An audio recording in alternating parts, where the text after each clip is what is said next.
Hello, welcome to the Korean Culture Center New York. My name is Taehyun Hwang and I'm the Program Director of Film. 안녕하세요. 뉴욕 한국문화원 영화 프로그램 디렉터 황태현입니다. 반갑습니다.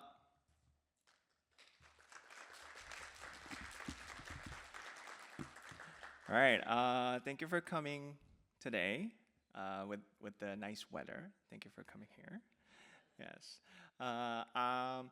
For those of who are new here, the Korean Culture Center New York is the branch of the Ministry of Culture, Sports, and Tourism of Korea. And this building is run by 100% Korean government, which is open last February. And then we have a gallery exhibition on the second floor and a public library on the third floor and a kitchen studio and the Korean traditional space on the fourth floor. And as you see it right here, we have theaters. I'm so happy to present this beautiful events with our partner organization, Singapore Unbound. I want to extend my deepest gratitude to our partner, Singapore Literature Festival, especially the founder of the festival, Lee Jong-ko, and the co-director, Lily Pilford. And please welcome the Lee Jong-ko as an introducer. Thank you.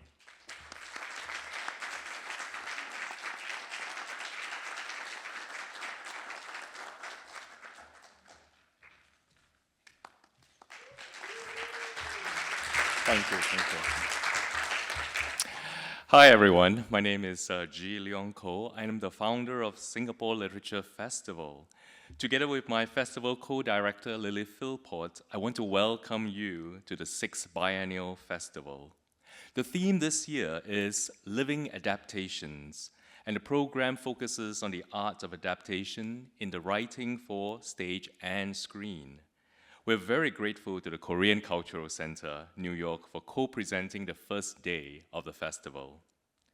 We're so honored to kick off this year's program with a keynote lecture by ONG Keng Sen, the artistic director of Singapore's TheatreWorks. It is no exaggeration to describe Keng Sen as a world pioneer in the performing arts. He was the founding festival director of Singapore International Festival of Arts. He also initiated the Young Curators Academy in Berlin. During the pandemic, he was the artistic director of the Prince Claus Fund's digital 25-hour festival in Amsterdam to commemorate the 25 years of cultural innovation in the Global South. His own production of Trojan Women, a modern reinterpretation of a Greek classic through the ancient Korean art of storytelling called pansori, played at BAM, Next Wave Festival in 2022, and at the Edinburgh International Festival in 2023 to rave reviews. Today, he will speak on the important and urgent topic, tradition and the contemporary global moment. After his lecture, Keng Sen will engage in a conversation with the moderator, Judy Kim. Judy is the executive director of the Asian Cultural Council, which works to advance international dialogue, understanding, and respect through cultural exchange activities in Asia and the US. In fact, Keng Sen was a former Asian Cultural Council fellow, and we feel fortunate to have the Council's support of this festival. After their conversation, Keng Sen will take questions from the audience. Would you please put your hands together to welcome ONG Keng Sen to the stage.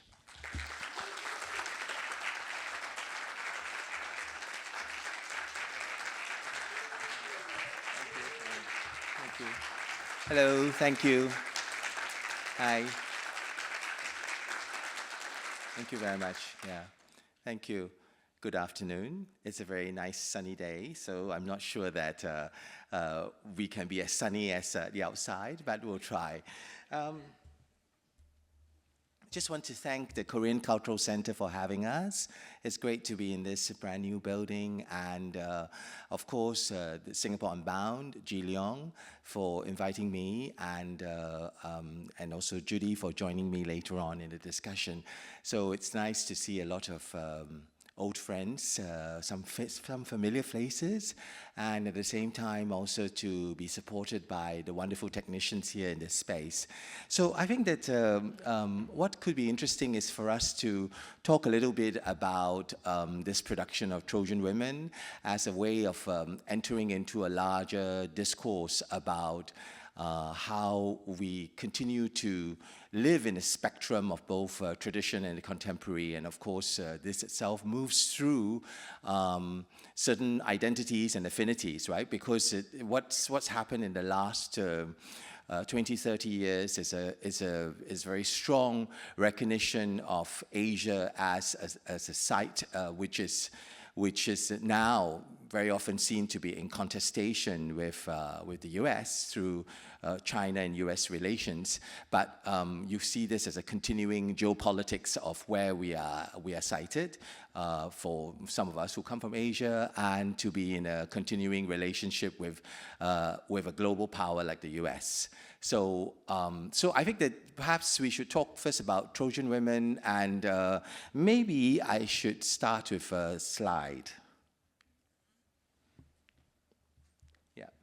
So this image is actually of Hecuba, and for those of you who know some of you know the text by Euripides? Yeah, okay. So Trojan Women is a text written around 2 to 300 BC, which makes it about 2,300 years now. And this text is one of the standard texts of Greek classical tragedy. But of course, when we played it in Seoul, the first production was in 2016.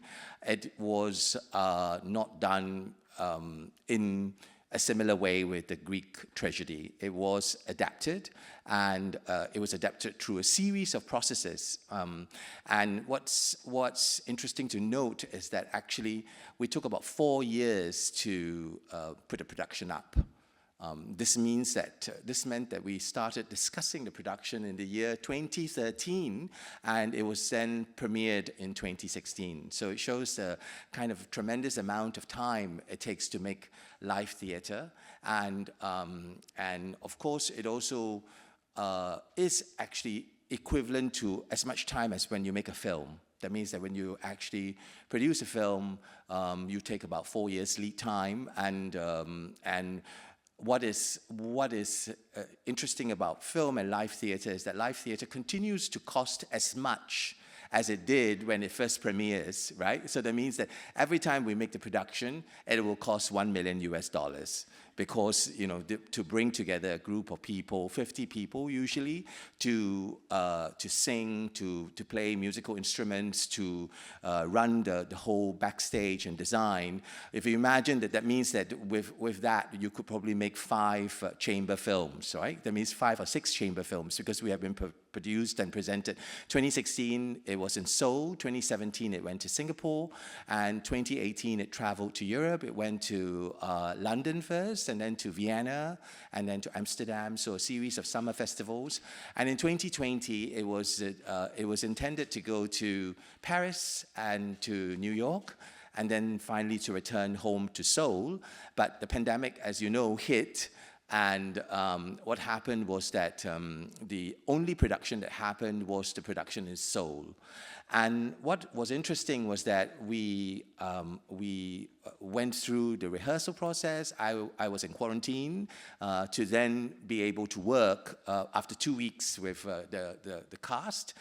And actually, we had still a kind of distancing policy in the venue itself. So it was like a half maximum capacity.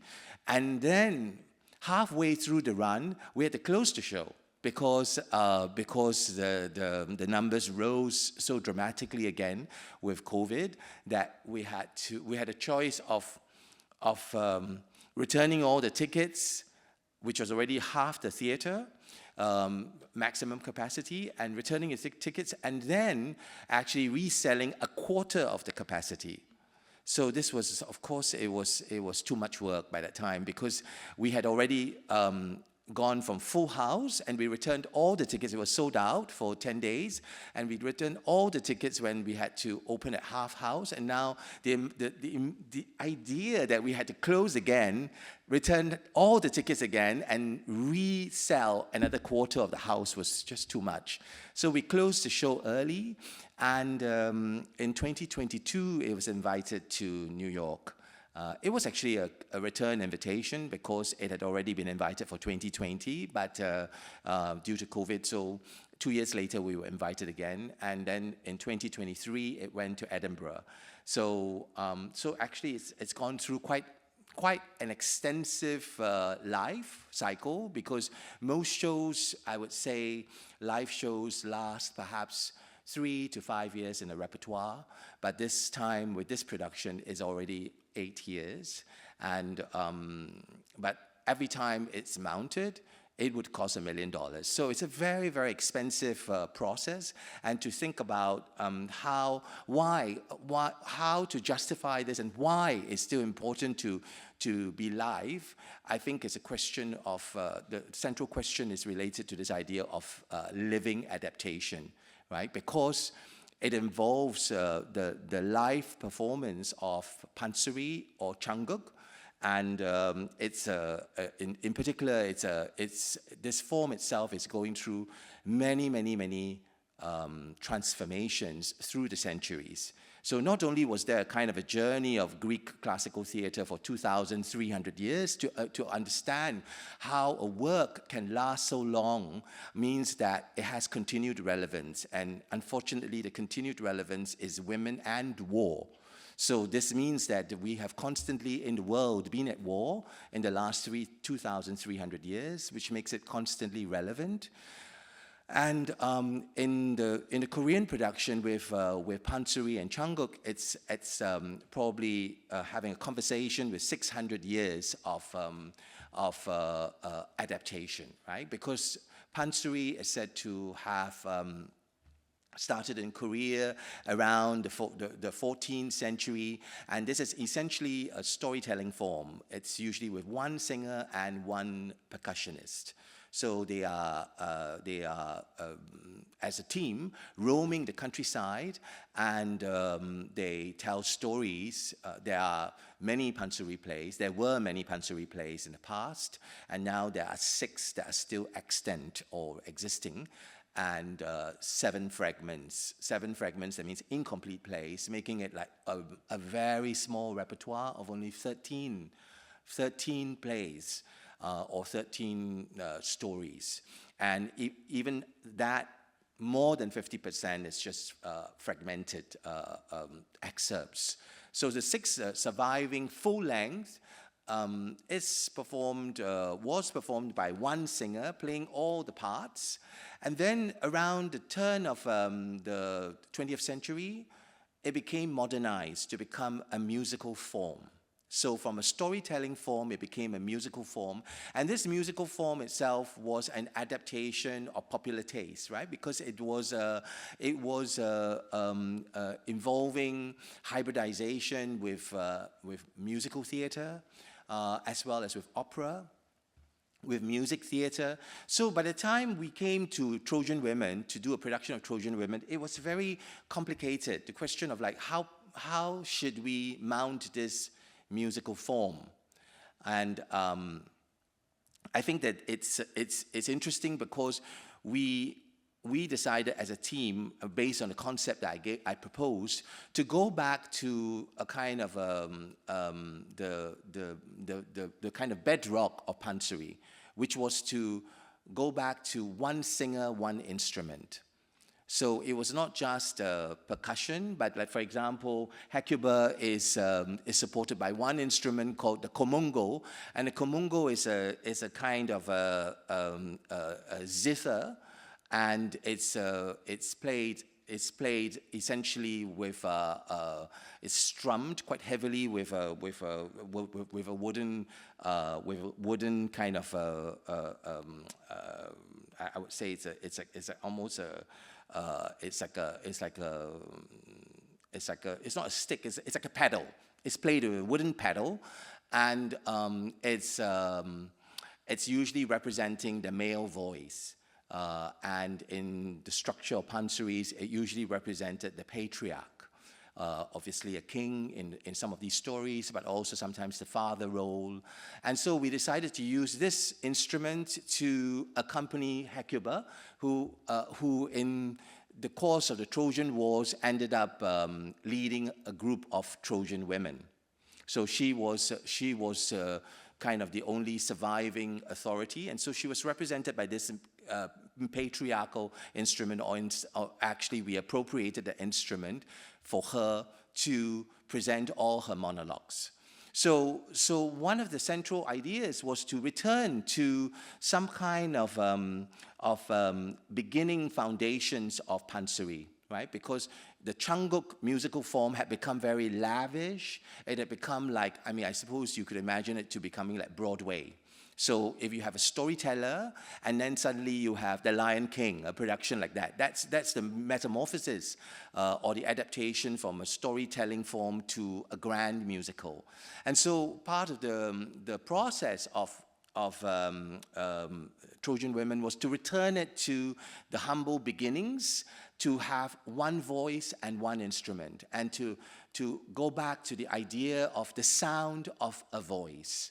And the sound of a voice is itself, of course, something quite related to opera, where very often you listen to the acoustic quality of the voice. But in the case of pansari and changgeuk, it had evolved in 600 years into a highly amplified form inside usually auditoriums and massive auditoriums like 2,000 seaters. So and the modern Korean theater was not built for the acoustic voice. So it was heavily amplified. And so we returned it to one voice, one instrument, and the idea of trying to translate, which is part of the theme of this particular festival, Singapore Unbound, to translate from one traditional culture into modernity, and then in a way we were retranslating it back to its roots again. And so we had four main writers who were working on it. One is a Korean writer, and Mr. Bay was actually rewriting the Euripides text. But actually it was more complicated than that, because it went from Euripides to Jean-Paul Sartre. We were using his adaptation, because it was an adaptation which was post-colonial. It was looking at the French relationship with Indochina. And the story of Trojan Women is related to the war between the Greeks and the Trojans, and the Greeks were colonizing the Trojans. So Jean-Paul Sartre, when he rewrote it, looked at the relationship between the French colonizing Indochina or colonizing the Vietnamese. So the Trojans were related to the Vietnamese culture, and the French were the Greek Hellenistic cultures. So it went through these translations from Euripides to Jean-Paul Sartre, which was a kind of, I think it was an adaptation in the 60s, and then Mr. Bay rewrote it. And one of the central questions that I had for him was that how do we actually think about the relationship between man and God? Because, as you know, in Greek tragedy, the central relationship is that the human being becomes fodder for the gods, right? That means that the suffering, the human suffering, is kind of the result of the play of the gods. That the gods are moving these human beings around and creating disasters for the human person. And I said to Mr. Bay at that time, I said, how do you think we can translate this? Because I felt a fundamental contemporary disbelief in the fact that our lives were still related to God in a way where we were chess pieces. And there are, of course, very many, I would say all the monologues refer to a God presence and how the gods are unfair. And Mr. Bay said something very interesting. He said, I want to bring you back to the Daegu subway fire, which was a train fire in Daegu, which is in the center of South Korea.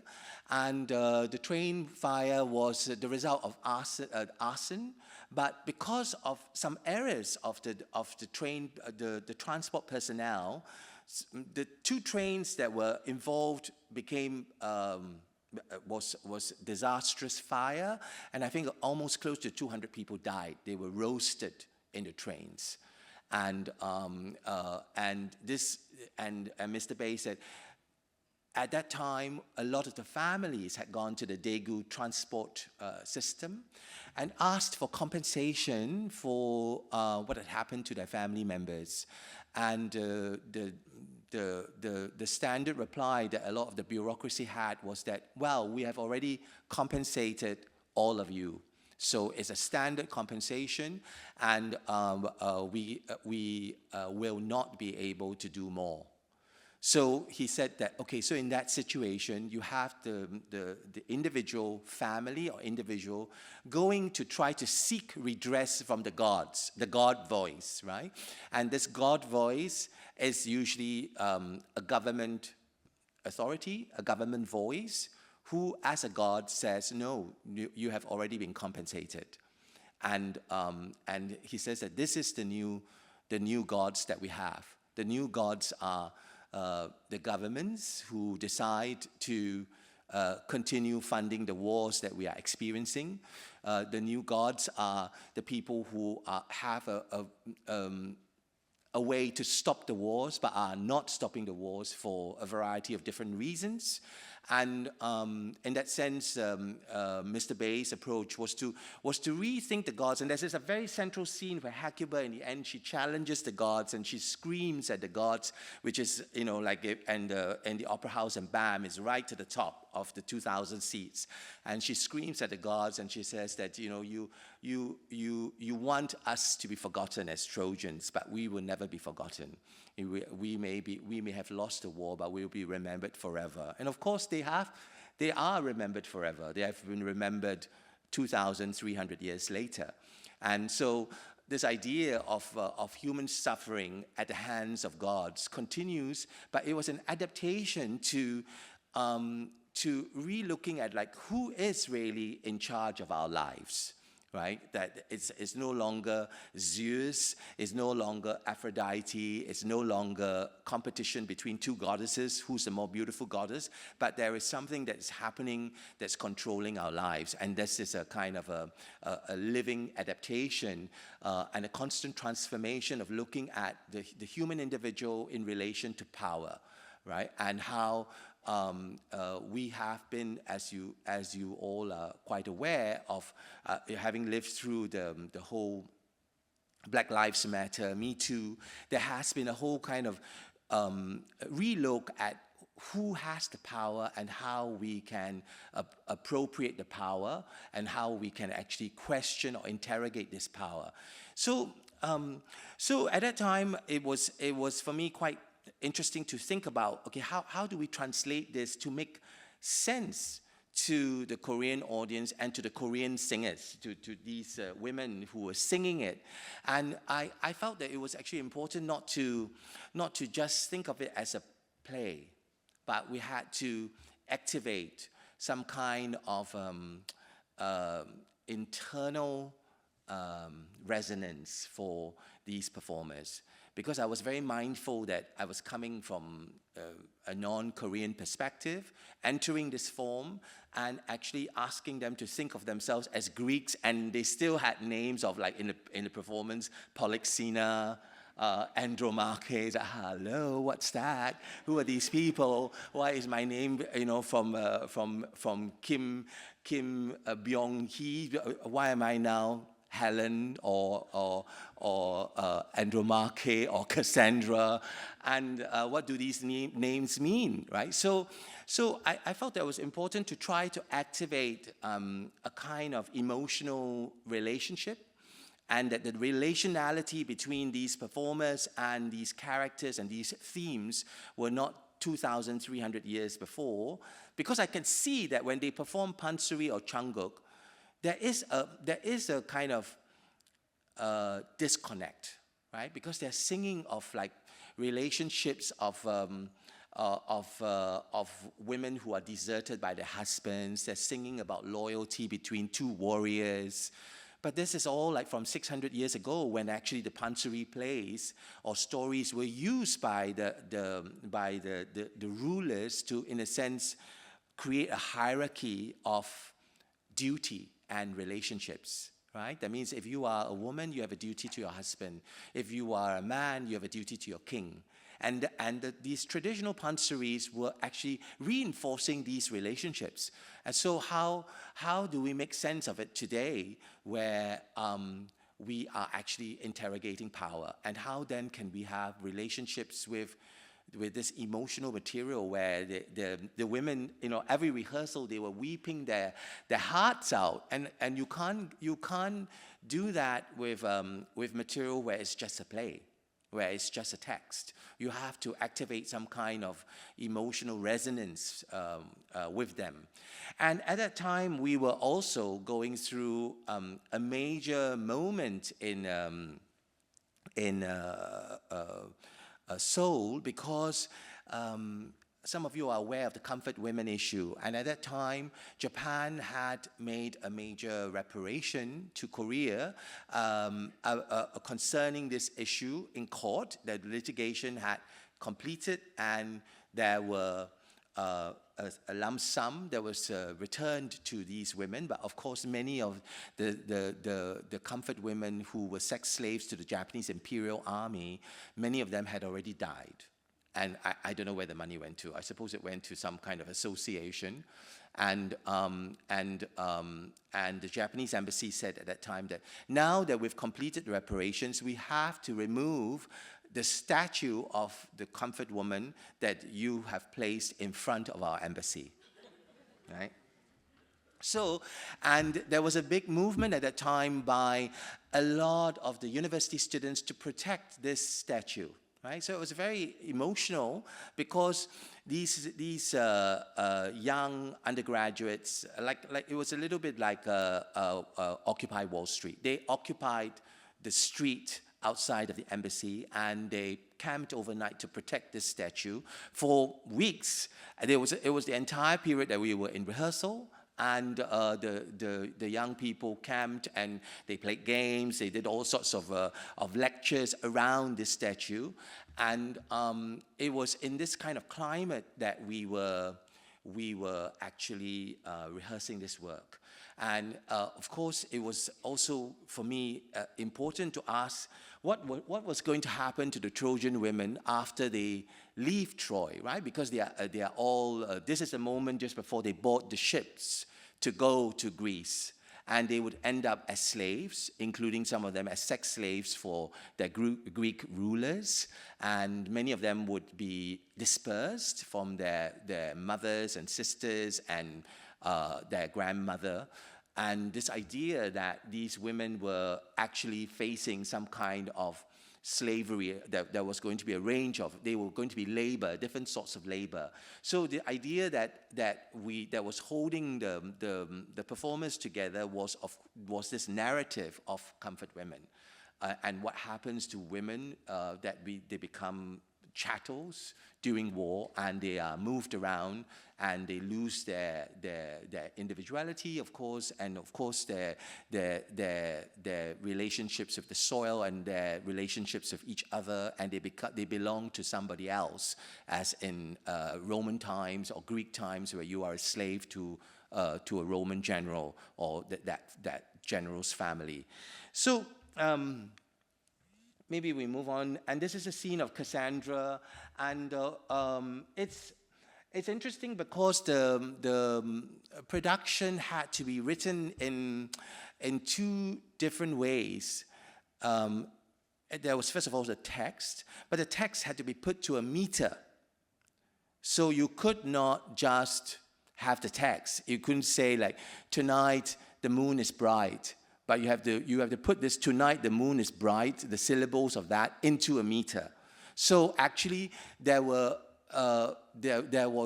a whole process of composition or translation of this Korean text written by Mr. Bae into a meter. right? And into a singing meter called changgeuk. And the changgeuk composer, we invited Mrs. An Suk-san, and Mrs. An Suk-san, she is a national treasure for singing one particular role, only one role, but she's a legend for singing that one role. And it's a little bit like singing, let's say, imagine that you become a national treasure for just performing Juliet. And you perform Juliet from, well, I suppose from your 30s until your 90s. You know, and Miss An or Mrs. An had become a national treasure for that. So we invited her to put the text onto the meter, and then we also invited Jae-il, and Jae-il is a contemporary K-pop composer, and Jae-il wrote the music of the chorus. So the central characters, there are 4 central characters, and the central characters are Hecuba, Cassandra, Andromache, who's Hector's wife, and she has the heir of the Trojan throne, which is Astyanax, the prince, is a child, and there's an image here. That's Andromache, and she has the Greek heir, this royal baby blue, a kind of a bundle. And it's so clearly, because the production works on the idea of Bertolt Brecht and this idea of alienation or distanciation, where that you are completely emotional, but you know that this is just a block of wood. But that's supposed to be Astyanax, right? And you are in this constant process of alienation from the fact that it's not real, but yet you are emotionally engaged and extremely connected to the narrative, right? So this sense where we're living through something which is moving us both emotionally and intellectually constantly in the 2 hours, right? You know that this is not a real baby. There's no live child here.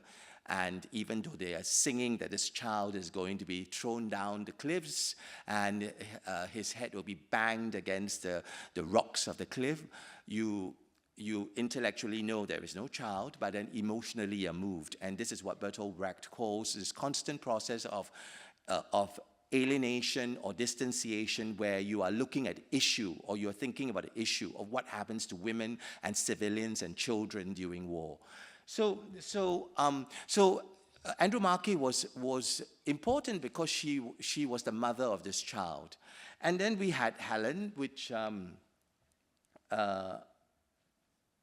so I usually have no image of Helen, because Helen was performed by a man, and Helen was portrayed as a non-binary hermaphrodite. Could be a hermaphrodite, but definitely living a kind of a non-binary life with Paris. So I normally don't have a scene, a picture of Helen, and you would see her or see them later on in a video clip. But at this moment, you see like Hecuba, just about the moment she starts to curse the gods, right? And all the women, in a way, the Trojan women were not these 4 central characters who had huge monologues, and they were all on changgeuk, but it was the chorus. The chorus were the Trojan women, the women who were not queens and who were not royalty. They were ordinary women, and you can see how all their faces are gripped by such intense emotion, and it's a kind of activation I believe in as a director, because usually I make work as an auteur, so I'm not necessarily writing the text myself, but I'm bringing all these artists together and collaborating to form a kind of a physical score, a score where the singing happens, the music happens, the text happens, the movements happens, and the design also happens together. So you can see how this is the performance. I think probably is about 2 hours long, maybe, and these 8 women, 2, 4, 6, 8, surrounding Hecuba, the 8 women are on stage all the time, singing all the time. You can see how their faces are filled with all this emotion and anguish, and it was a sense of like, how could we perform this work in today's times when we are feeling an impotence or despair? But here they were not. They were not in despair. They were actively struggling for their lives. And this is a scene where it's a kind of a scene which is composed by Jae-il, kind of K-pop moment. And it was instructive for me working on this work because I thought K-pop was rhythmic songs with big dance routines, but actually K-pop is all pop. So it involves very emotional music, and Jae-il is a K-pop composer who works with very emotional pop songs, but they're not necessarily songs to be danced, right? So the idea that pop is Joni Mitchell, she's also pop, and it's not just blues. Well, pop includes blues, jazz, rhythm, soul, everything. So K-pop is also this whole range, and so that was very instructive for me working in K-pop and realizing it wasn't about the dance routines. So I'm going to now show you a clip of Helen as they struggle for their lives when, again, their life is being determined by their husband, the husband that they have betrayed and run away into Troy. And now this man, King Menelaus, decides on the life of Helen. And one reason why I decided to cast Helen in this way was that I could not see a blonde, blue-eyed Helen. Right? Because that's usually the case. You see Helen and she's blonde and blue-eyed. And I said, but this makes no sense for me. And unless we bring in a Western opera singer, we cannot have this image of Helen. So Helen, in the end, is a kind of an Asian Helen.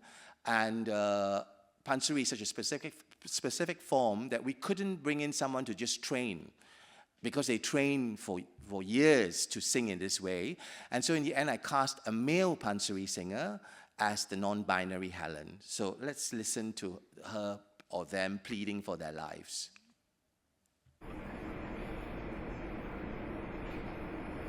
넌 나에게 모욕을 줬다. 죽어야지. 능지처참도 모자라겠지만 돌로 쳐 죽인다. 바로 여기서. 고맙게 생각해라. 금방 끝날 테니까. 우리들은 10년을 기다렸다. 너 하나 때문에.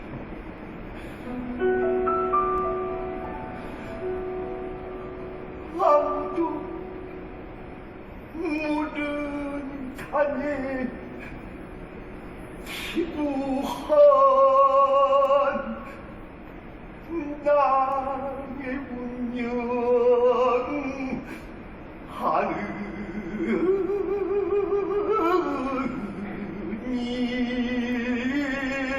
하나 없네. 뼈아픈 나의 희생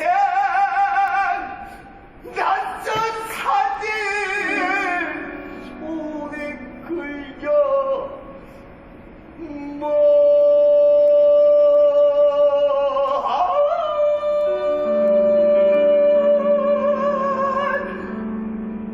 다양에 갇힌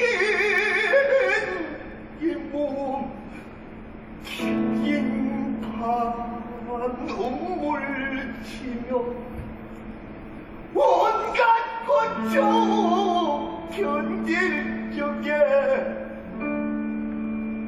찬나게나 고향 생각 눈 감아도 힘의 생각 긴 눈물 뿌리면서 정겨를 이루고 그만 희생의 대가는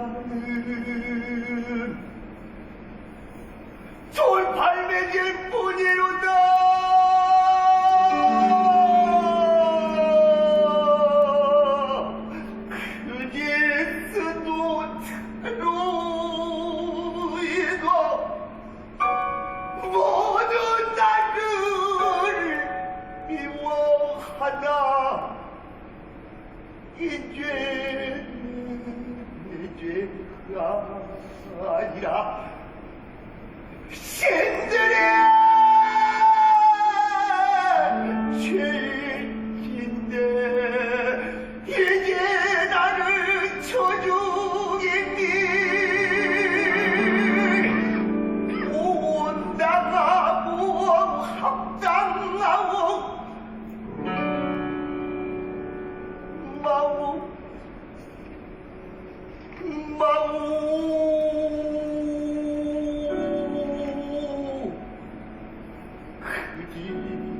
마우 제발 보지 그지 마우 다정하고 그지 병은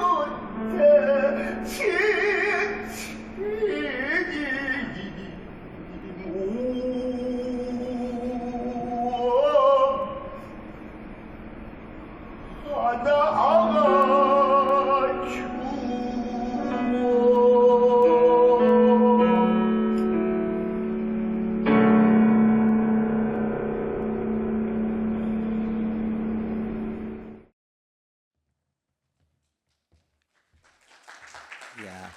And of course, we can discuss more later about the outsider, right? Helen is the outsider. Helen is a queer individual who survives only at the will of the powers that control their presence. So this sense of why we cast Helen in this way, not only because, of course, as the director, I couldn't see a blonde blue eye fitting in, but a kind of constant adaptation to who is powerless and who is powerless today. So Junsu is a beautiful performer, and Junsu had never performed as a woman character before. And subsequently after that, Junsu did many more performances, playing Farewell My Concubine, for example, in Korean pansori. But it was because of this first casting of having a kind of a transgender individual or transgender character on stage. Actually, Jae-il, who is the composer of the K-pop, was playing the piano. And being the outsider, also Helen was being accompanied by a Western instrument, the piano, rather than a Korean classical instrument. So at every turn, Helen was presented as the outsider. And I think it was an interesting part because Junsu had to learn how to sing in a very riffing jazz way with the techniques of pansori and the meter of pansori, but that this was constantly slipping into a more jazzy kind of improvisational structure. And that's why Jae-il was accompanying Junsu directly on the piano, and actually they were working together as a team. And you see the piano being trucked out, a kind of Brechtian moment, breaking the feeling of this very impassioned plea on stage by an individual who lives between borders, who lives between these two ethnic groups or these two peoples, but also between genders and sexualities. Okay, thank you very much.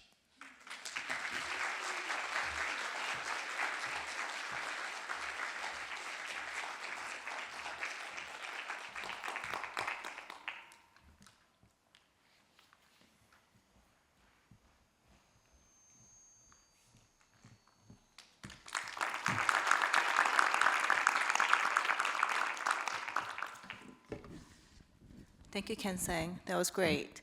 There's so much to ponder and think about. And I really have to, first of all, thank you, G and Singapore Unbound for this opportunity. And the theme or the title of the conference, Living Adaptations, I think is so well-fitting for Trojan women. So there's so much to unpack. But let me start with a simple one, if I may.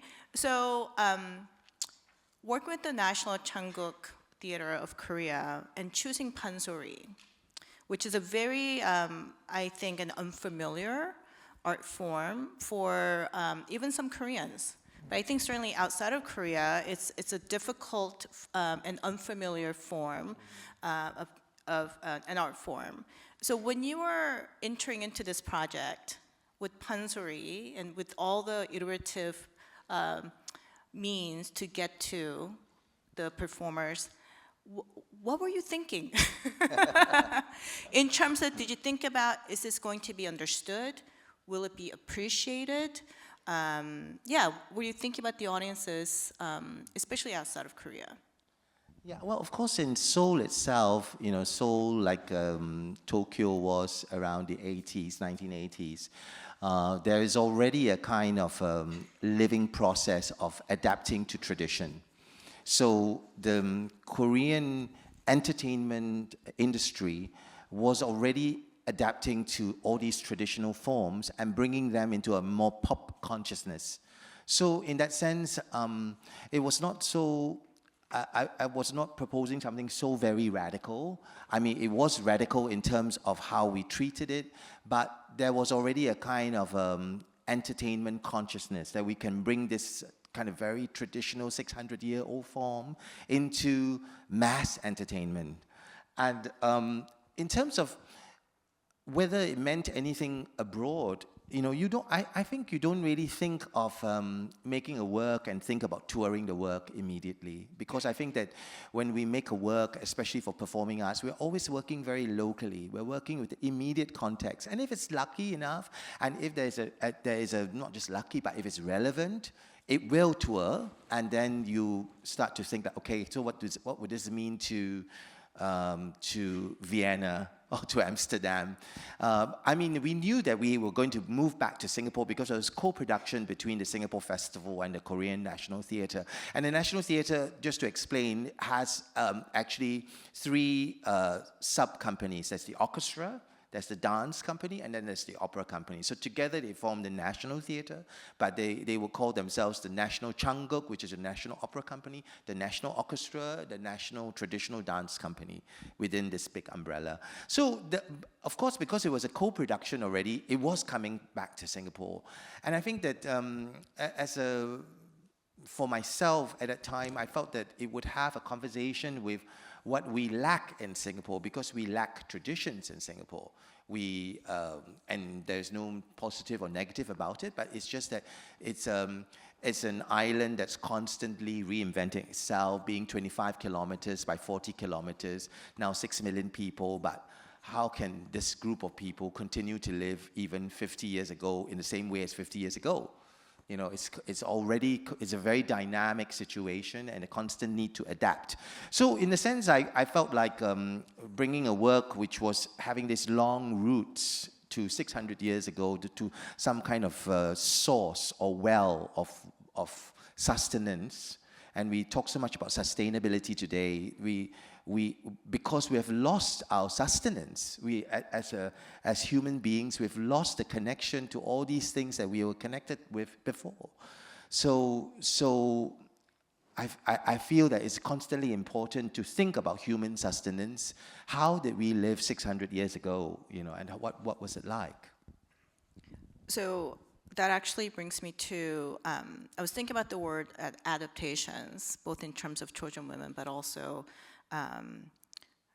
all of us as human beings, and in particular as Asian or Asian Americans living in the US particularly.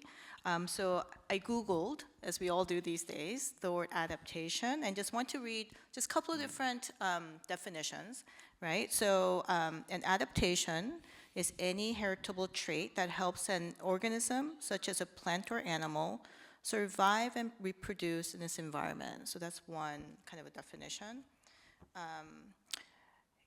Adaptation within science, rather than literature, is a process by which an organism evolves to become better suited to its environment, increasing its chance of survival. And of course, within the literary, it's the transforming of a written work into another medium. The goal is to maintain the essence of the original story while also fitting it into the new medium. So I think this is really interesting, that the survival, right? Like, why do we adapt? whether it's evolution or work of art. And I just want to throw that out for something to consider, again, for literary works of art, but also just in terms of self-identity. You know, so any response to just that idea of adaptation and how it applies to in so many different ways? I think that this idea that the three different definitions that you read, it's about sustainability, it's about survival, it's about also adapting to new forms and new mediums. And I think that, I suppose, the proposition of some of this work that I do with traditional arts as a contemporary performance maker is that I believe that we can be sustained if we go back into traditional practices, if we go back into ancient technologies of remembering that these are the sweet waters of life, you know, and that we have to not think that we have to abandon everything as we go into the future, that sometimes we have to reconnect. And this reconnection is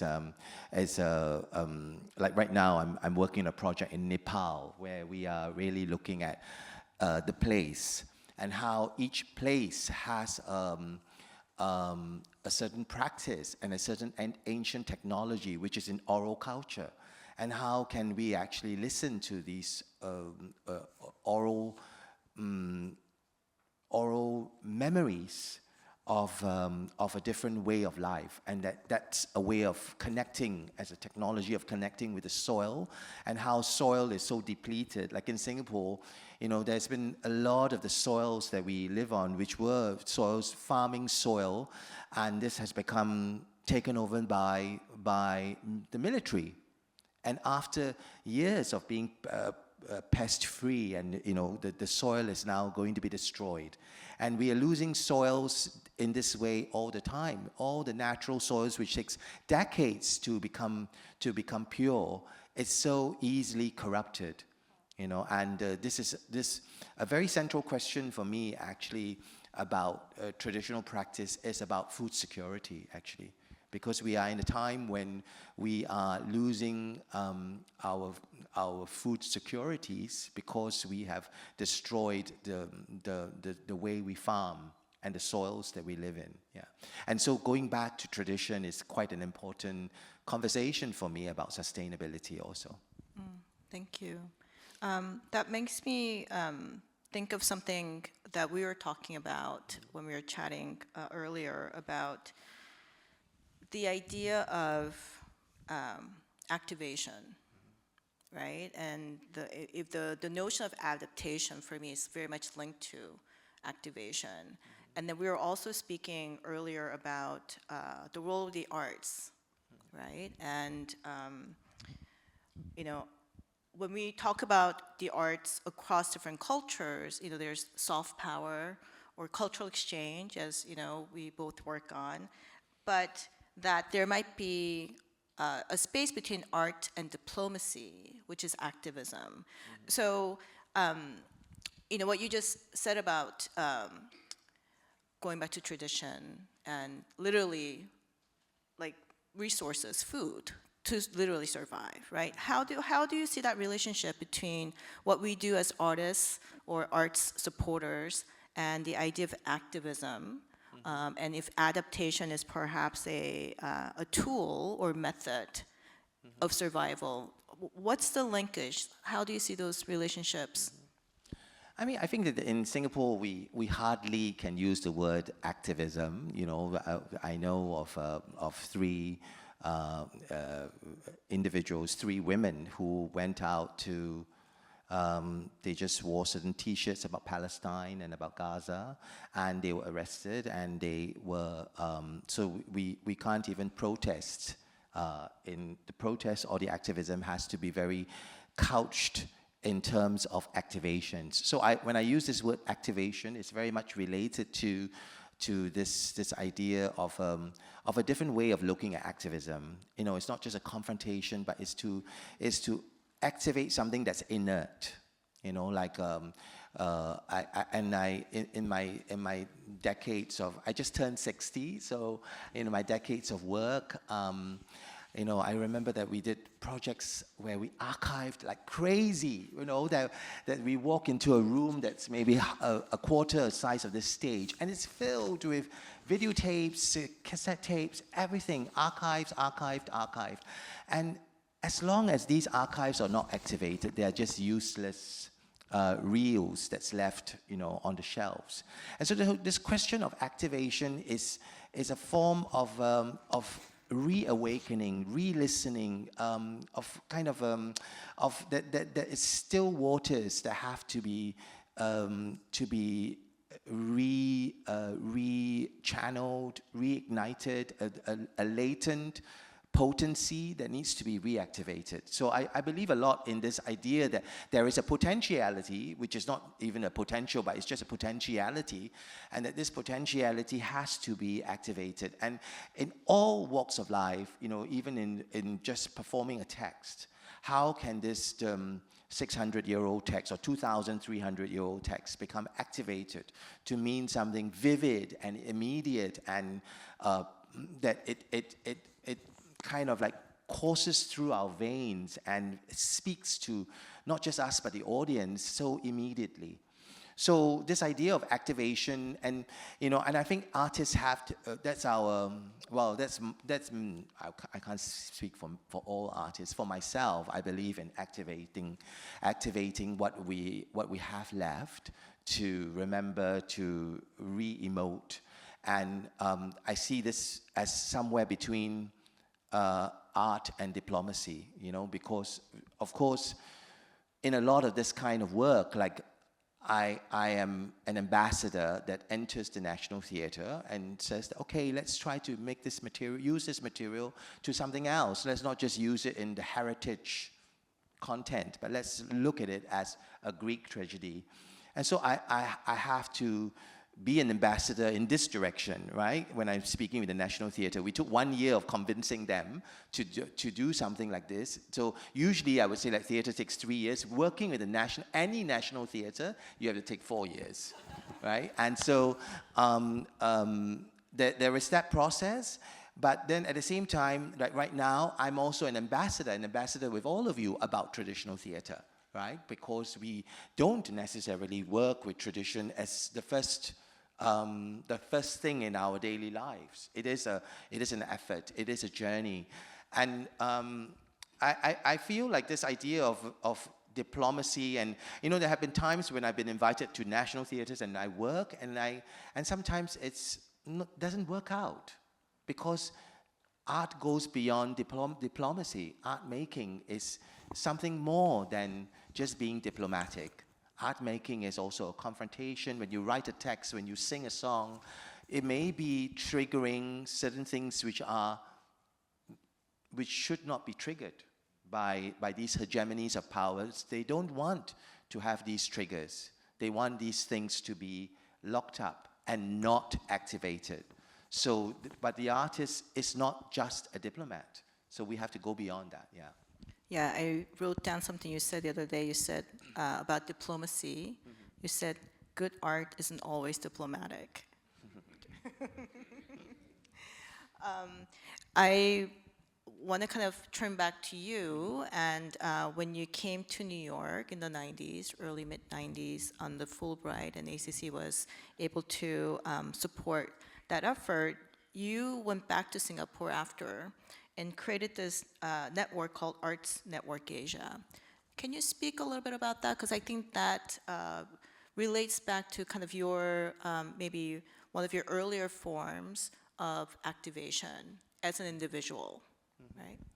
I think coming to New York and coming to America is a very significant moment for most people's lives. And of course, this is sometimes we stay forever. I know that when I came to New York, I met for the first time in such a vivid and passionate way all of the Asians who lived in this city. You know, there were so many friends who connected with me in NYU in performance studies. There are some here in the audience, and there were also other people who connected with me through the ACC, other Asian artists, and it was a kind of, I wouldn't say, I think being Pan-Asian is too glib, because I don't think we are really making a Pan-Asian thing, but we come together and we start to talk about our dreams and our hopes and our challenges. And it was a very strong moment for me to come into contact with many different Asias, actually in New York City. So I did not just come into contact with America, but I learned about Burma, I learned about what is happening in my own part of the world, which is sometimes denied to us because of where we are actually living. So when you come to New York, there is the starting of an open culture, where you begin to rehistoricize your life. I'm curious, as a Korean American, born overseas but raised here most of my life, this notion of when you speak about coming to New York and meeting other Asians, right, after growing up in Singapore, can you speak a little bit more about, in hindsight, why was that so valuable? More so than meeting just, say, like non-Asian Americans, because you're meeting all sorts of people, you're enrolled in school, so you have access to all types of people. But why did that, do you think, had the most impact, or the most lasting impact? I think we don't live in the world of bilateral relations, right? We live in a multi-relational world. And I remember in Berlin, there's always this poster, which is outside my house, that says that, okay, when you sleep with someone, you're also sleeping with their partners that they've slept with.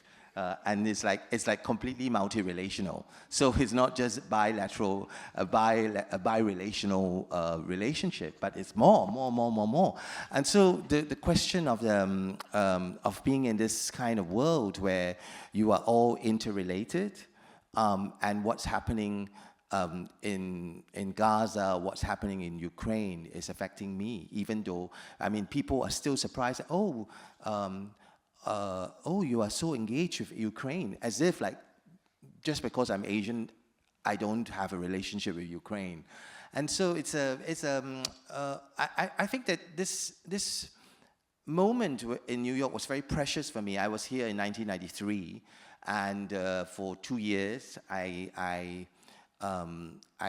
engaged with many practices, which I then tried to bring back to Singapore and to Southeast Asia, and also then, of course, to extend in that local context into a kind of a very specific organism, right? Because you grow things which you experience elsewhere, you bring it back, and then you have to grow it in a different way. You can't just grow it exactly in the same way as it was here in New York. So when we grew this as a kind of a peer group of looking at how to support Asian conversations, it was a kind of Asia conversation, which happened actually through the philanthropy of the US. You know, there were several foundations that supported us, even though we were not 5013C, but we were supported because there was a belief that that there is a kind of a site that we all came into contact with each other here in New York, and that somehow this was an open moment, a kind of a Camelot moment that we bring back to wherever we come from, and then we grow this in a different way there. So I was very affected by this. I think that it changed the way I work, not just as an artist, as a facilitator, as an individual. I found that I couldn't work with the here and now anymore. I had to go into archives. I had to go deeply into archives. I had to think of futurities, not just a future that's real, but a future that's possibly imagined. And through that imagined future, we can then rethink how our world is being destroyed now.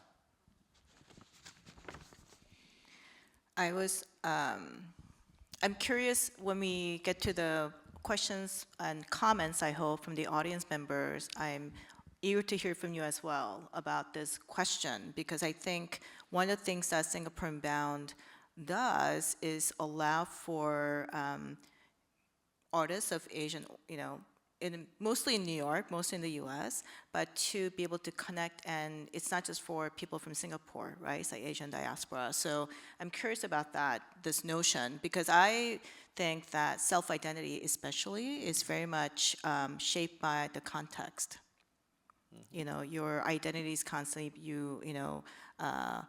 you are constantly kind of readjusting, and perhaps this is kind of adaptation in real time versus evolutionary adaptation. But when I'm in Korea, for instance, and the way I'm perceived versus when I'm not in Korea but in Amsterdam or New York or Madrid, I'm seen a different way, and that in fact informs how I think about myself as well. So it's just a topic and question that I'm really curious about. I wanted to kind of turn back to cultural exchange and this notion of soft power and cultural diplomacy. What do you think about it? How effective do you think it is? What are the limitations of cultural diplomacy? So for instance, there's a difference between, I think, a novel or poem that's written, or theater or film, versus an individual experience, right? So considering kind of those things, what do you think about? I want to be hopeful, but just wondering, what do you think? Well, I think that I realize as a maker of work that I can't just make work in the conventional way. I have to think about work as human processes, so not necessarily plays or orchestras or dance choreographies. I have to think about this work as a way in which I'm having a conversation with you, and I'm having a conversation with the audience, and we are thinking in this way where it's about the human processes that we are engaging with. So I see that as a very central part of my work. In fact, I would say like it's probably maybe 90% of my work are these human processes, and I only make 10% art in terms of finished work, And so, and this is amazing for me. As a young theatre director, I started off making 4 plays a year, because in Singapore we are often encouraged to overproduce, even though there's no audience. Right? Just produce, just do, And so you are like, so you are just producing all this material, using all these resources, and we are overproducing. So, and then it became like I did 1 play a year, and now I do 1 play in 3 years. 2 or 3 years, and I'm very happy because the rest of the time I'm constantly busy because I'm involved in human processes. And I think that this is a very, it sometimes has to happen underground. I remember that when we did the Flying Circus project, which is a kind of nomadic university that we make as artists, and at that time in Burma, we started underground. We were working with people who were smuggling in films from Bangkok, and this was a Japanese curator, Keiko Sei, and Keiko Sei was bringing in these films and just having screenings in tea houses. And when the police came, everybody would scatter and they would run off. And that was the big thing, that you had to be in a tea house where you could just run out quickly. So you cannot go, you don't choose a tea house that's like impossible to run out, And so it was amazing because we started this process of making this artist university underground, and then Aung San Suu Kyi, the lady, entered the parliament, and suddenly after 1.5 years we became above ground. Because, but of course, being a democracy that was created by the military, it was very fragile, and we were constantly still very, very nervous about what that meant. But you realize that the work that you do as an artist is not just as an artist, it's first and foremost as a human being, that like I would ask Keiko, why did you do this? Why did you, from the comfort of Japan, go and base yourself in Thailand to secretly move these tapes in and show them and talk about these films? And she said, I just have to. I had to. And I think that's something which is very, very real in the work that we do as human beings. We have to do it. It's not just because we are trained as a writer to write or to make theater that we do it. We do it because first and foremost we had to as human beings, and we still have to. So you come to a city like New York, and you are impacted not by just concerns of American democracy, but you begin to see like it's a very complex world of trying to connect. Yeah. Thank you. I think we have time for just maybe one more question. And this is just my personal curiosity. When I was reading about, first reading about Trojan Women, I was looking at all the numerous great reviews, and there was one that in a periodical called The Skinny, a review by Ro Chung, you mentioned something called the psychic translations. Psychic translations. In talking about the original text for Trojan Women and struggles known to Korean women today, I think was part of the. What did you mean by psychic translations? I'm just curious. Okay. This is interesting because, psychic translations are translations which go beyond the rational, right? There's some kind of emotional vibrations, and the fact is that I had an assistant who used to work with me, and now I know a lot about soil because she started after doing photography here on a visa O, where she was like a high artist visa in New York. She decided to become a farmer, so she moved from here to Mexico and then back to Thailand and then to Singapore, and now she works a lot in soil. So I know a lot about soil because she was my artistic assistant before, and she's also working in somatic practices. And one of the things about somatic practices is that you realize that you are still affected by the traumas of your grandmothers 2 or 3 generations before you, because you are already affected by their experiences as a cell. So this idea that there are psychic reverberations which remain with us from earlier generations that we don't even know about, but it's coursing through our soma, is something that I deeply believe in, and that's why I chose to play Trojan Women for the National Theatre of Korea, because I felt like there was a psychic memory, a psychic translation, and that was what we had to activate with the narrative of the Comfort Women. That it was something which was deep inside the memories of these women's bodies, and of course, as a man, I have to, in a way, be very, very aware that it is not my body, and I'm also not a Korean man. I'm from somewhere else, and I had to think about these psychic translations, which they were the psychic translators themselves. They were able to move us so.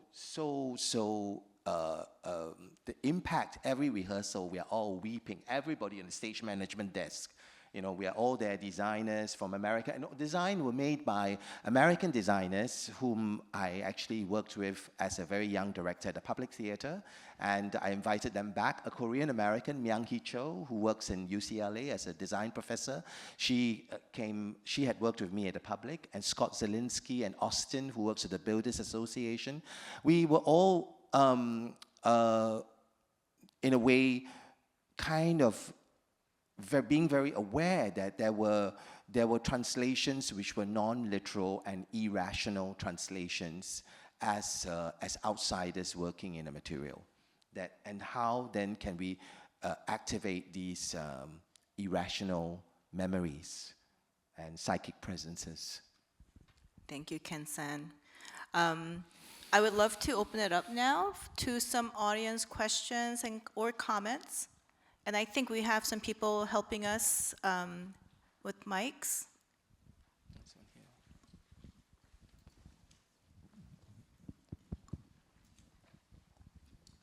All right. Hi. So first I want to point out that I love the intentionality you had behind the character of Helen and creating her into this non-binary hermaphrodite, and the casting choice, the music direction to really highlight the androgyny and the societal isolation that she's experiencing. So something that struck me was the political themes that's been discussed in this entire presentation. You spoke about how the historical context of comfort women allowed for the actresses to really connect with the Trojan women, as well as how women in war has had this relevancy for centuries, even millennia. So I guess my question is, as an artistic director, do you feel that political charge must exist in art, specifically live performance, in order for it to be emotionally evocative, not only for the performers, but also for the audience? Okay. Actually now, in the last 2 years, I've been making this open academy in Singapore called Perform. But Perform is not just about performance, but it's about social performance, and it's about our personal performance. So the idea of Perform is a kind of a festival of art and activations. And actually, of course, this also comes from my experience here there is a festival of art and ideas in Yale. And so when we made this into a kind of open academy, it's an academy for the audience, actually. And we do a kind of a marathon of like 15, 16 fellows from around the world, from the global south. And they all look at what's their personal performance, their social performance. Different individuals come in to talk about the way they work with gardens and dance, or with prisons and poetry, and with sex workers. So how performance is very much charged, our personal performance is very much charged by politics. So this is very central for me, I think, in the way I make work. That, of course, I love to just have a good opera or a good play, but then, this is something which is my own indulgence, is my own fetish. But then, so the larger thing about political performance, personal performance, and how do we still perform our responsibilities today is very central in the work that I do. All right, thank you.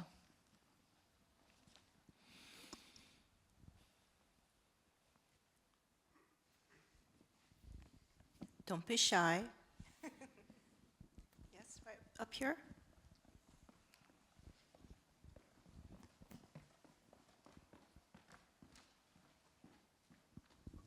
Thank you so much for that stunning presentation of ideas about the Trojan women. I'm really curious, what was your first encounter with the story, and how did it affect you when you first encountered it? Actually, I had made as a young director. I trained in law. I went to law school, so I finished law studies in 1989. And at a time, I decided to leave law. And after 10 days, I finished my files. I did my bar, and after 10 days, I closed my file and said, "Okay, that's goodbye to law." And but of course, it continued to be a part of my life, because theater and law is so connected, right? And and at that time in Singapore, we had no theater school. So in my mind, I said, okay, law is like theater, right? I see all these American films. I see Judgment at Nuremberg, and it's so theatrical and so dramatic. So I said, okay, so I will go to law school. But of course, law is not theater, and theater is not law. But you know, one of the productions that I did do at the time of Milosevic's trial in The Hague, when he was tried as a war criminal, we were directly taking the law, all the proceedings in court, into the rehearsal room, and 4 actors read all these materials that were coming in directly from the courtroom. And so there were scenes like diplomacy, there were scenes like the circus of witnesses, and there were some very emotional scenes. But you know, coming to this question of Trojan Women, I had done this play in 1991 as a young theater director. And I did it with a group of women, actually in a quarry in Singapore. And we were outdoors. And it was a terrible rehearsal process because we would be raggled in mud every day, you know. And but of course, you know, at the same time, it's true, right? I mean, these women were in the muds of a ravaged country before leaving. And I don't know what happened. We thought it would be a dry season, but it was so wet.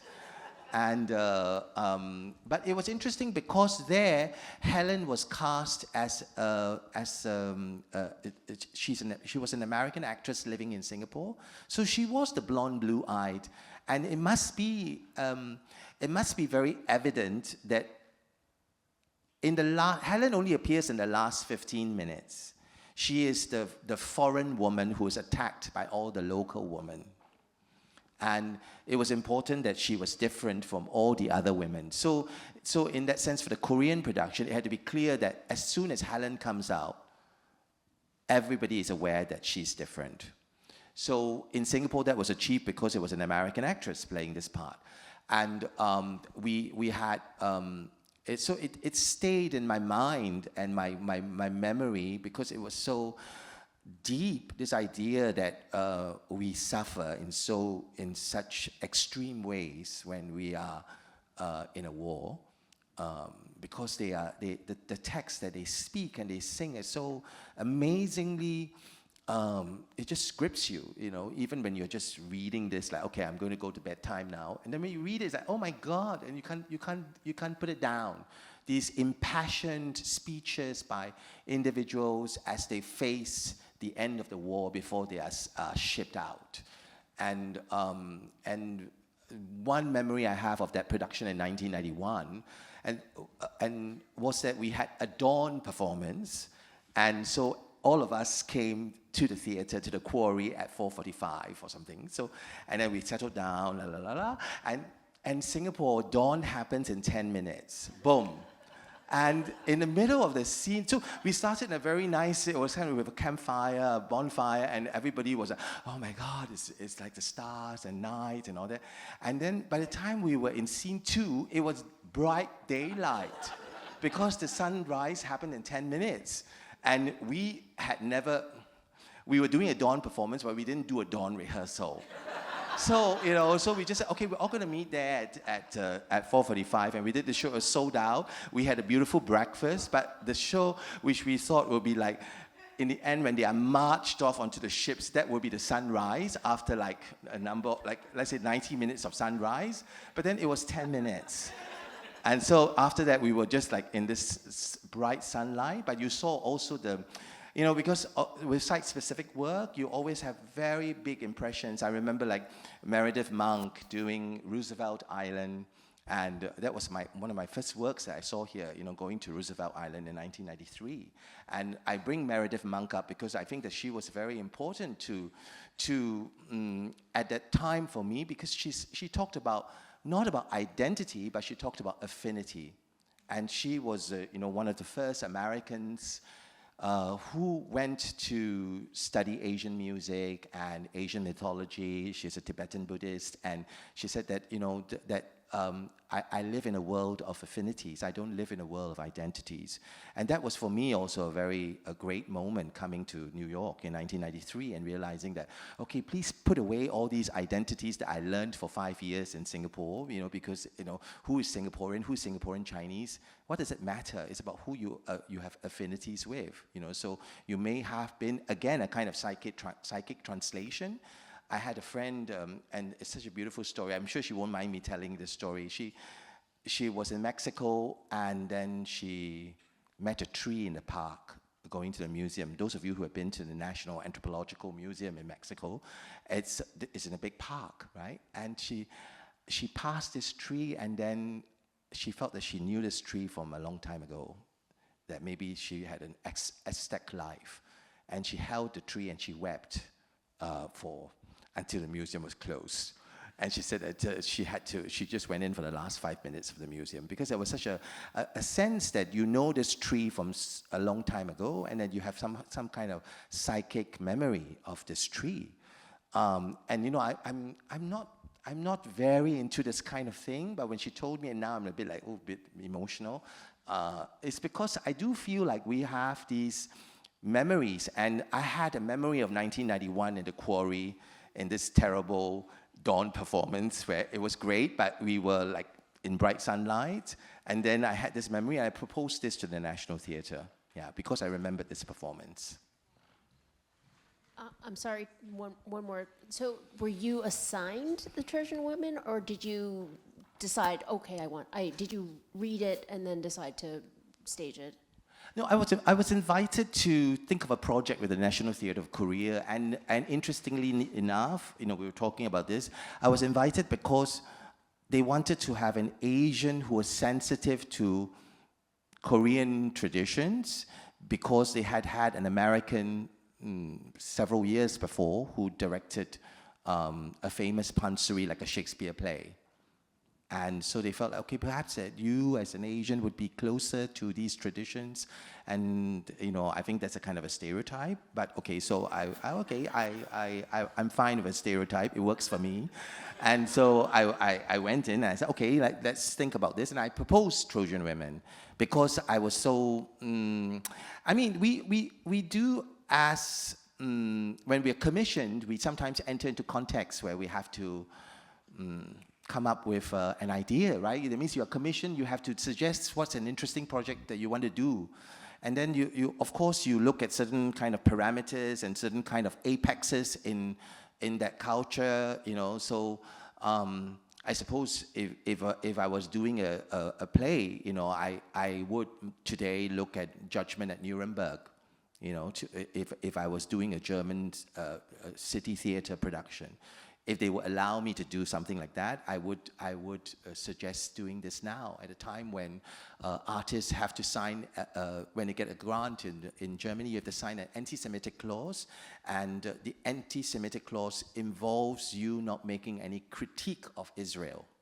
Right? This is a very wide definition of anti-Semitism, which Angela Merkel left behind, because she said that we as Germany have a raison d'être with Israel, and we have to support Israel at all costs.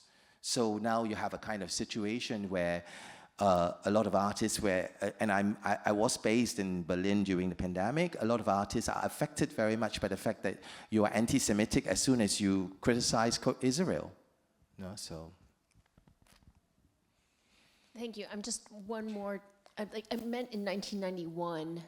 Were you asked to direct the Trojan Women, or was that your proposal? I chose that work myself. Yeah. Thank you. Anyone else? Comments or questions back there? I really liked what you said about imagining a future that we want to be in, and then regressively working back in history to readapt kind of like all our colonial histories to be something malleable or adaptable.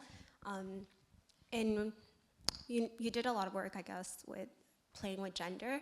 I wanted to ask if you played with culture at all, because oftentimes I think when we look at classics, we look at the perspective of the white gaze on everyone else or the other.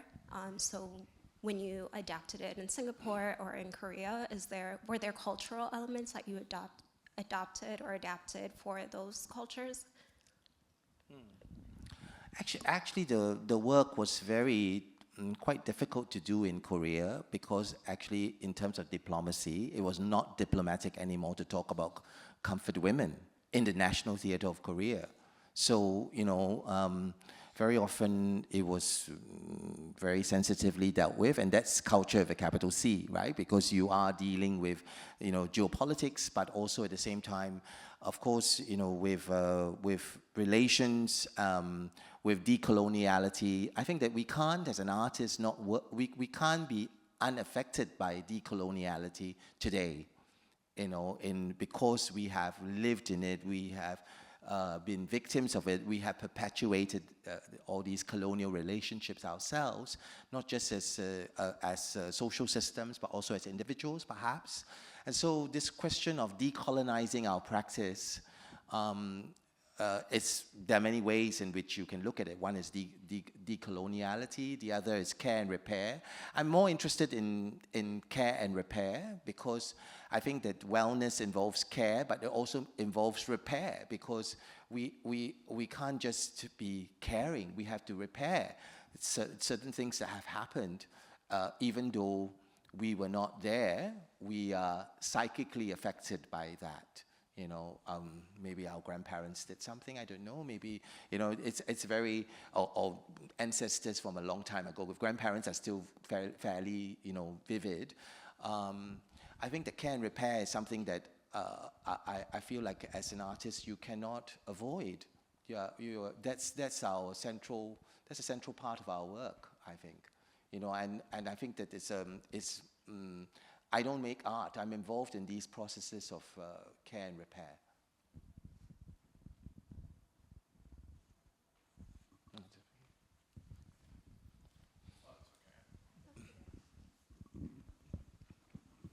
Thanks for the conversation.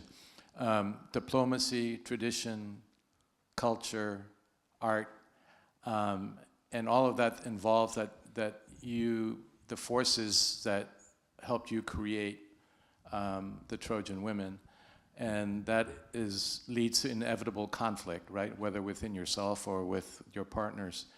Are there any choices that you made that you would reconsider today?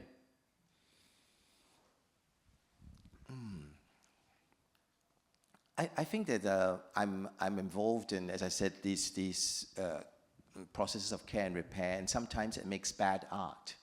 Yes. And so. But then I continue to do it this way because I don't believe that my mandate is to make good art all the time. I think I sometimes make good art, but I'm more involved in a discursive relationship with people, and this relationship that we see how even in the question that you propose is already so complex. It's all interrelated, and I think that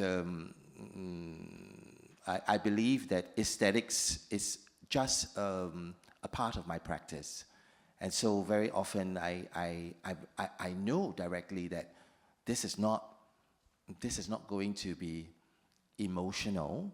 And when you go to the opera, people want emotion. They want to be swept away by the aria, and I know that I remember that one of my reviews in New York Times in a production at Lincoln Center was that the production was it was funny. So it says that Ong's production reads like a dissertation on stage. And it's like, okay, so all right, that's good, right? There's a dissertation, it's a PhD dissertation before I did my PhD studies. But because I felt like I had to do it that way, even though it's maybe they wanted a more emotional reading of it. But then, okay, emotional reading, maybe go to a film house. So there are many choices that we are faced with. And I think that sometimes you have to do the choice which is urgent for you at that point. And so sometimes it's not an aesthetic choice, but it's a dissertational choice. Yeah. Can I ask a follow-up question to that? how do you define good work?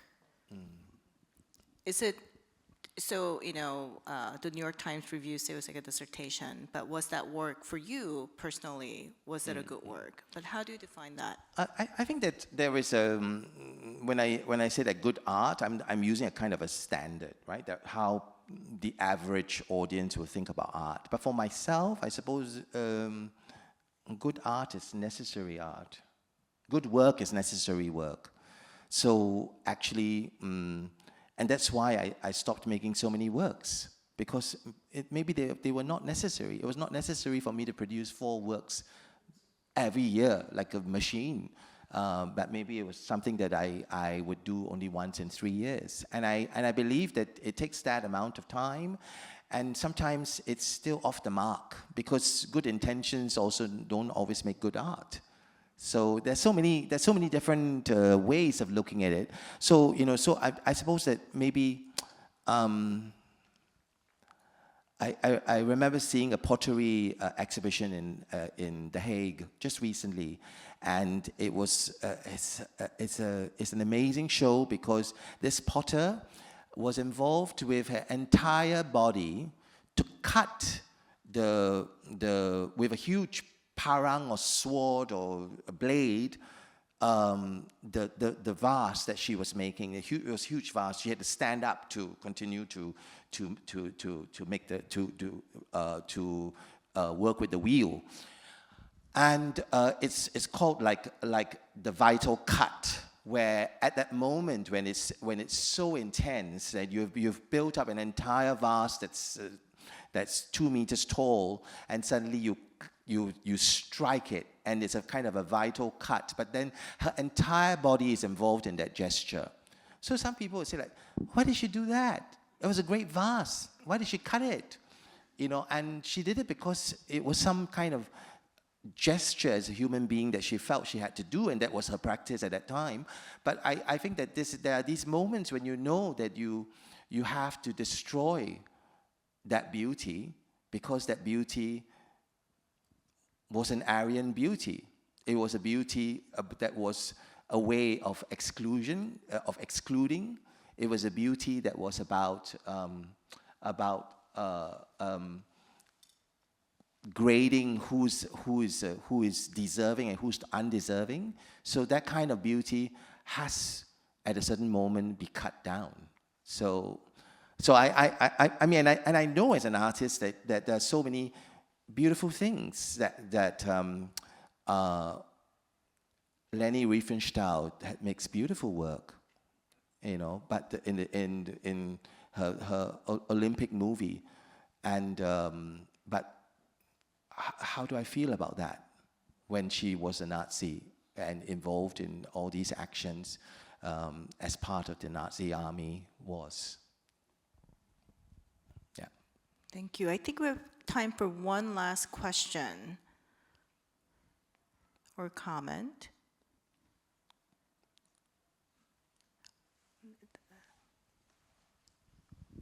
I think you said that you are approaching a new decade. Are there any new aspirations, new challenges that you want to tackle in the new decade? Actually, I've become much more involved in passing on knowledge in a way, and it's also because, you know, I'm also coming to a point in my life. My partner is 91 years old. I have to perhaps, you know, kind of like leave my practice on the shelf for a while and spend time with him. But I feel like I'm involved in a time of my life where I need to share my knowledge, to share my perspectives, and not just to continue to make the things that I like to do, you know. So I know so many people who are making books because they still love making books, and in this age of digitality, and it's a kind of, they always say to me that it's an indulgence. And, you know, so at the moment I need to be clear about what are my indulgences and what I need to also share, because time is finite, and we have to go to those moments of choices where we choose to spend our time in a constructive way for the people around you. Thank you, Keng Sen. I think that was the most